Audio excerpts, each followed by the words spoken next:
រៀបសួរក៏ដូចជាសួស្តីទៅកាន់អ្នកទាំងអស់គ្នាថ្ងៃនេះខ្ញុំមកបង្ហាញអំពីការ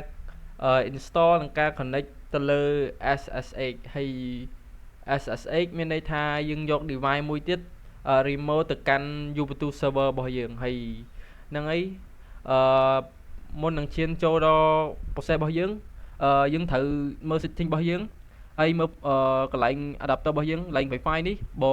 ចូលទៅកន្លែង network នេះបើអ្នកនរគ្នាប្រើ network អ្នកនរគ្នាយក NAT ចឹងទៅតែខ្ញុំប្រើលើ Wi-Fi ចឹងខ្ញុំយកទៅកាន់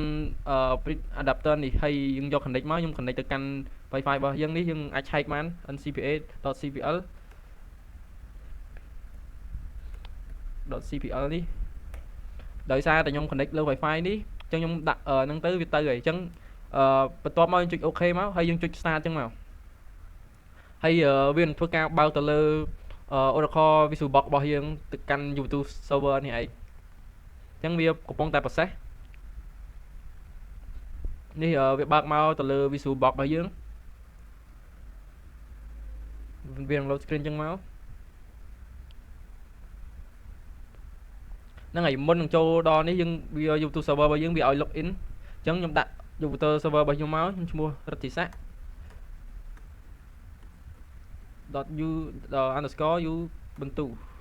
ហើយដាក់ password ខ្ញុំដាក់ password មកកន្លែងនេះវាអត់បង្ហាញទេតែវាចេញនៅក្នុងផ្ទាំងហ្នឹងអញ្ចឹងយើងចូលបានអីជាដំបូងទៅលើ command step ដំបូងយើងត្រូវ update វាសិនហើយ command line របស់យើងគឺ sudo apt update អញ្ចឹងហើយវាឲ្យវាយ password យើងវាយ password មកវានឹងធ្វើការ update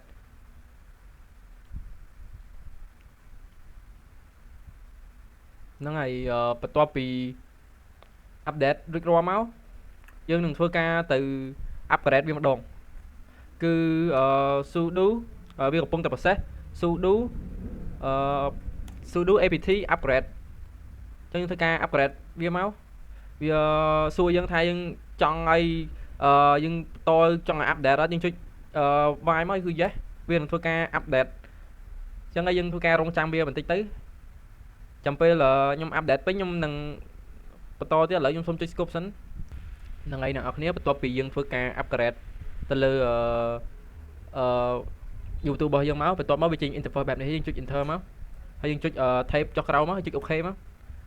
ហ្នឹងហើយបន្ទាប់ពីយើងធ្វើការ upgrade ហើយយើងធ្វើការ install ទៅលើ SSH ដែលទៅលើ package ដែលវាឈ្មោះ Open SSH server ឥឡូវយើងធ្វើការ install ទៅលើ SSH របស់យើងមកគឺ command line គឺ sudo apt install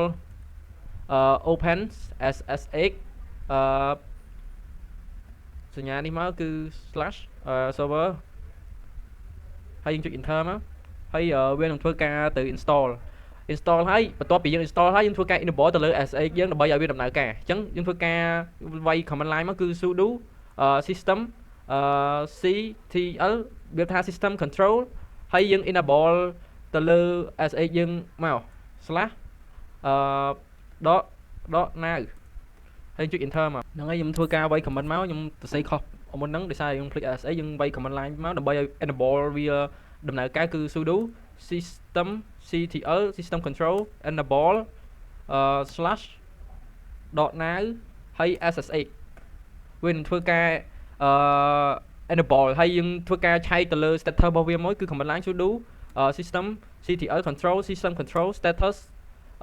SSH យើងវាយ command សារថ្មីសារយើង status ខុសគឺ sudo system control status SSH ហើយមានបៃតងនេះគឺ active running មានថាវាបើកឲ្យដំណើរការបន្ទាប់ពីយើងធ្វើការ enable ទៅលើ SSH ហើយយើងធ្វើការបើកនៅរបៀបថាយើងបើកនៅឲ្យ device ផ្សេងអាច access ចូលមក use លើ YouTube យើងបានគឺ command line មួយគឺ sudo uwf allow SSH ដើម្បីឲ្យ device នៅក្រៅអាច access ចូលលើ Ubuntu server របស់យើងបានគឺយើងចុច enter មកហើយវានឹងធ្វើការ allow អីបន្ទាប់មកយើងបន្ទាប់ពីការ allow ហើយយើងធ្វើការឆែកទៅលើ IP server របស់យើងគឺ command line មួយ IP a យើងធ្វើចុច enter វានឹងចេញបង្ហាញគឺ IP របស់យើងគឺ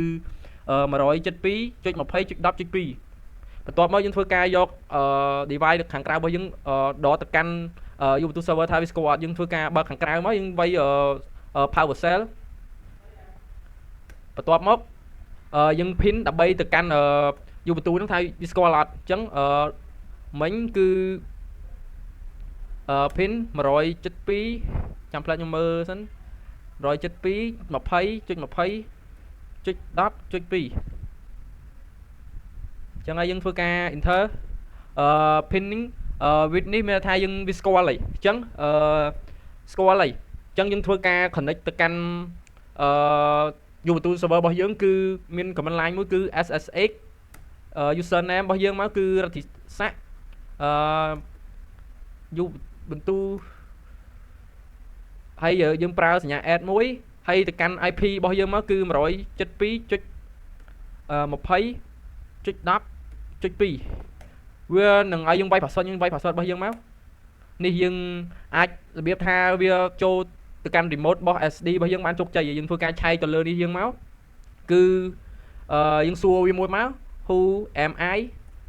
ហើយវានឹង load ចឹងមកយើងប្រើ command មួយ pwd ដែលវាចង់ដឹងថាវា store ទុកនៅណាគឺ home រតិស័ក Ubuntu ហើយយើងសួរទៅលើ PowerShell របស់យើងដែរ who am I ដូចគ្នាមកដើម្បីចង់ដឹងថាវាស្គាល់អត់យើង pin ទៅវាស្គាល់អត់អញ្ចឹងមានថាវាស្គាល់គឺរតិស័ក Ubuntu អញ្ចឹងវាស្គាល់ហើយយើងសួរដូចគ្នា pwd នេះវាចេញយើង store វានៅ home រតិស័ក Ubuntu អញ្ចឹងអីវីដេអូខ្ញុំធ្វើការ install និង connect ទៅលើ SSH តែប៉ុណ្្នឹងទេអញ្ចឹងខ្ញុំធ្វើការ shut down វាមួយមកបើយើង shut down ឆៅវានឹងបើកក្រោយវានឹងអាចមានបញ្ហាអញ្ចឹងយើង shut down មួយមក sudo shut down now ហើយចំណុចកន្លែងនេះក៏ជាចំណុចដែលយើងចាប់ផ្ដើម install SSH អញ្ចឹងខ្ញុំធ្វើការ take snapshot មួយមកដែលយើងធ្វើ right click លើ current state ហ្នឹងហើយយើងដាក់មកគឺ install SSH ប៉ុណ្ណឹងវារួចរាល់ហើយអញ្ចឹងវីដេអូរបស់ខ្ញុំមានតែប៉ុណ្្នឹងឯង